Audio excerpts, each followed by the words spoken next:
How to activate Navy Federal credit card online. Hello and welcome back to our channel. In this video presentation, I'll be teaching you guys on activating your Navy Federal credit card online. So follow the steps carefully.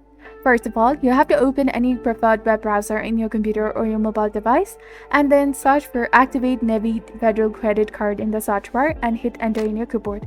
Then you will come across various options, various links to go for. Scroll down and go to the website that is indicating Navy Federal Credit Union. Activate my card. Click on it.